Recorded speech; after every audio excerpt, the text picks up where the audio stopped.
Salut tout le monde et bienvenue à la vidéo où je corrige la page 277 dans votre manuel. Donc à la première question, on voulait trouver les mesures manquantes de ces trois solides. Donc pour commencer, je vous rappelle que c'est important de regarder quel est l'air qu'on vous donne.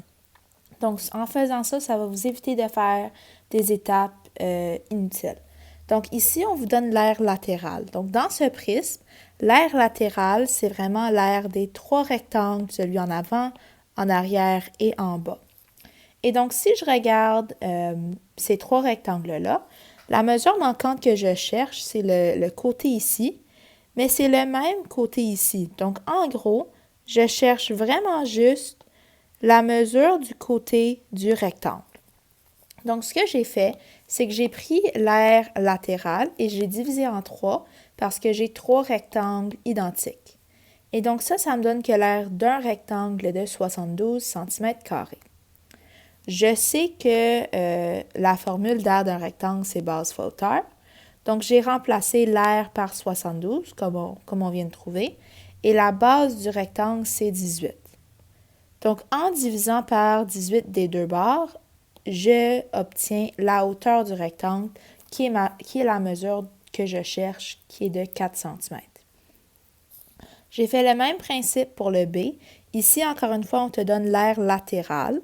Donc, c'est l'aire des 5 triangles de ma pyramide. Donc, j'ai pris l'aire latérale et je l'ai divisé par 5 pour obtenir l'aire d'un triangle. Par la suite, j'ai utilisé la formule d'aire d'un triangle, base fois hauteur divisé par 2, et j'ai remplacé. Je connais l'aire d'un des triangles que je viens de trouver, 348,5. Je connais la base du triangle et je cherche la hauteur. Par contre, ici, j'ai mon petit divisé par 2. Donc, j'ai commencé par mettre le 348,5 sur 2 aussi. Et ça me donne 697. Puisque mes deux fractions sont sur 2, je peux enlever le dénominateur et je vais diviser par 17 pour obtenir ma hauteur qui est de 41. Pour la question C ici, c'est un prisme à base carrée. Moi, mes bases, j'ai fait en sorte que ce soit ces deux carrés ici. Et on me donne l'aire total. Donc, ce qu'il fallait faire pour commencer, c'est j'ai enlevé l'aire des deux bases pour obtenir l'aire latérale, pour être capable de trouver les rectangles par la suite, puis la hauteur du rectangle.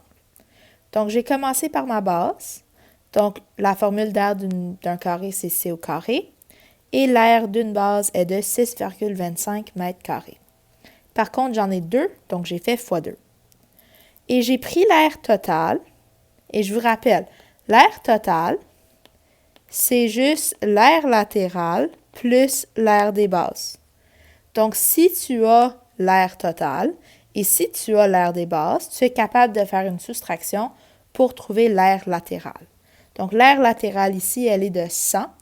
Et donc, mes quatre rectangles ensemble, c'est 100 m². Et donc, je vais diviser par 4 parce que ici, mes rectangles sont identiques. Et l'aire d'un rectangle est de 25. Et si je regarde le rectangle du haut ici, je sais que la base du rectangle est de 2,5 et sa hauteur, je ne la connais pas.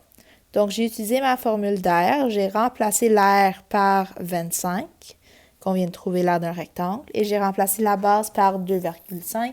Et en divisant par 2,5 des deux côtés, j'ai obtenu la hauteur qui est de 10 mètres. Et c'est tout pour ça. Pour la question C, pour la question 8, désolé, on avait ici un solide décomposable. Et ici, on voulait vraiment trouver l'aire totale de ce solide. Donc, il y a plusieurs étapes et je vous rappelle, moi, j'aime ça écrire mes petites étapes en haut. Donc, premièrement, j'ai la base de l'hexagone ici, du prisme ici en forme d'hexagone. J'ai mes 6 rectangles qui forment ma face latérale de mon prisme. Et j'ai aussi mes 6 triangles qui forment la face latérale de ma pyramide. La deuxième base ici, je ne la compte pas parce que c'est comme un trou. Elle n'est pas là. Donc, j'ai commencé avec la base hexagonale. La formule d'aire d'un hexagone, c'est Cantu. Le côté, c'est 5. L'apotème, il n'est pas sur le dessin, mais il est juste ici. c'est 4,3. Et le n, c'est le nombre de côtés qui est de 6.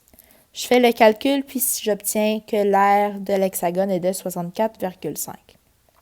Par la suite, j'ai fait les rectangles. Donc, base fois hauteur pour l'aire d'un rectangle. La base est de 5, la hauteur est de 8. Donc, l'aire d'un rectangle est de 40, mais j'en ai 6. Donc, j'ai fait fois 6. Et pour les triangles, j'ai fait la même formule, base fois hauteur divisé par 2 ici. La base du triangle, c'est 5 et la hauteur est de 9,1.